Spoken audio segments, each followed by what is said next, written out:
Hello, ladies, and to some extent, other.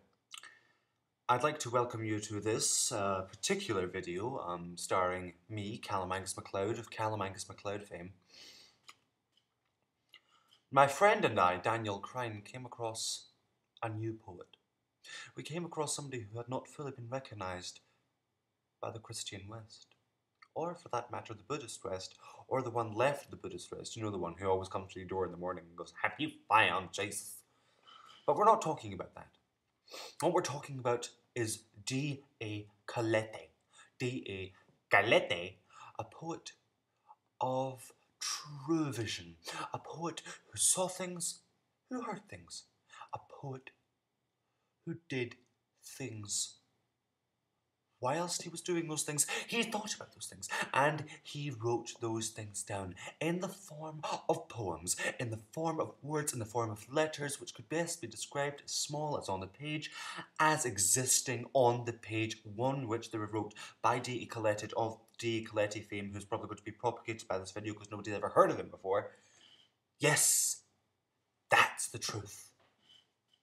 So what I'm going to do now, with the assistance of my friend Daniel Cryne, known by his better-known alias of Daniel Cryne, is I'm going to read the poem to you. The poem's there, just there, in my island, where I'm looking now. So if I look to that, do not be disturbed. I'm not ignoring you. I'm reading. Okay? So, I hope you enjoy this, the work of D.A. Caleter. Quite simply, this poem is called The Tongue That Wasn't. Thank you.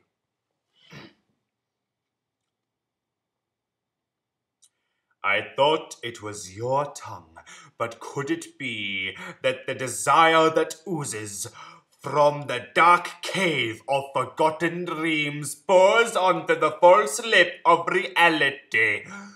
The false lip that did speak unspeakable crimes of chapped glory, of cold, unfired lust that could best be described as the face of terrors unknown to the eyes of this quaking, unbeholding beholder of youthful tragedy. Never! Perhaps that tongue-like enigma is the very lick of the soul that permeates the darkness of foregone conclusions, conclusions that construct that cavernous cave of conniving kinetic calamity.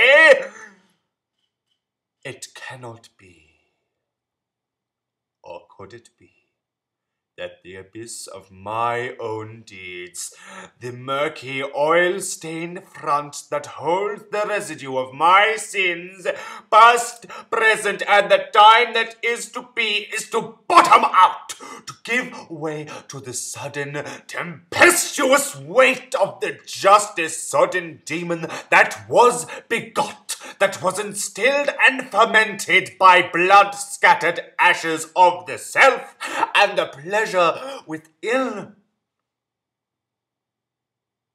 No, my friend of little resignation, I turn in despair, and in the midsummer of my shocking imaginationless realization, to see the pork chop of infidelity inking its judgment upon my